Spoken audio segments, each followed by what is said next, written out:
Okay, so let's get started on talking about how you admit a client into the shelter. One of the things that you'll notice when you get on your status page is up here, big obvious box says check-in. And one of the things that we want to always be checking is, are we looking at a new client or are we dealing with a previous client that is coming back for a return visit? The reason this is important is that by having this check, we avoid the issue of having a client enter twice or more into the system, which causes all sorts of problems. So the way this is set up is that as you start typing in the name, either first name or last name. So let's say Fred. Okay, we have Fred Astaire, Fred Jones, and you notice on Oprah Winfrey there's an FRE as part of the last name. Looks like she's also got a no admitter. Okay, so we have a new client that is Severus Snape. Okay, no results appear. So this is a new client and he wants to check in for the night. So the first thing we do is we've entered the name, no results have popped up, so we're going to create a client here. And we'll break this into a couple of different sections. It takes a bit to go through this, but we'll walk through how we would go about admitting Severus as a new client. The other part is this is the one time in the initial interactions where we can actually gather a great deal of information about the individuals and get sort of a baseline information knowledge that we can build from. The other thing to notice is over here on the new clients, these red fields are the required fields, and the admission will not be accepted without that. So, Severus. Anybody know what Severus's middle name might be? I think it might be Sam. And his last name is Snape. And his nickname is, probably Severus.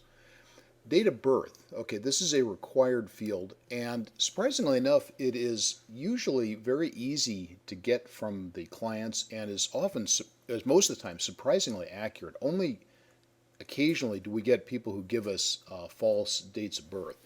So I think Severus looks like 5/6/59. The gender question is required, and this is the HUD, the current HUD designations on how individuals should be gender identified. This is a shelter specific set of decisions as to how this question is asked. In some situations, shelters have opted to just use the desk person's best judgment as to gender assignment, male, female, or in some cases, this question is asked, and there's no overriding principle here. This is whatever the shelters have worked out as being the way they want to ask the question. So on this one, we're going to go gender, and we're going to assign male. State of birth, well, I'm pretty sure he probably wasn't born in the U.S., so that's as much as we know. But he is a modern sort. He has a cell phone.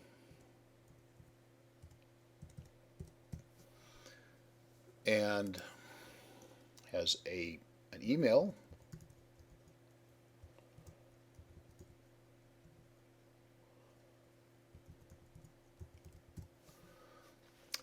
And household size is 1. Still very much alive. Sex offender, to the best of our knowledge, the answer would be no. There are some additional questions that some of the shelters have that will appear at this point. And so, for example, the women's shelter has some additional questions about domestic violence, etc. And these are shelter specific, but they will appear in this first section. The second part of this initial sign up, or this initial section, is taking a look at military service. And it's really important how this question is asked. In the beginning, we asked, are you a veteran? And a fair number of the individuals have less than honorable discharges, and so the answer would be no. when in reality, while their discharge may not have been an honorable discharge, they may still qualify for some veterans benefits. And so the question should always be asked, have you served in the military? And in Severus's case, let's say yes.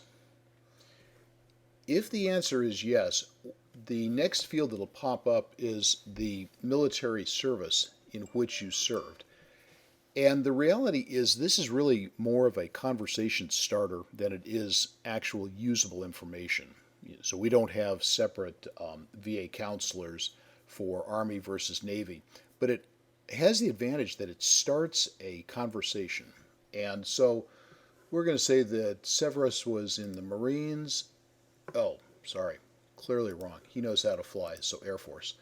And the date of discharge was 1989. And that will finish up where we're going on this first part of the admissions process.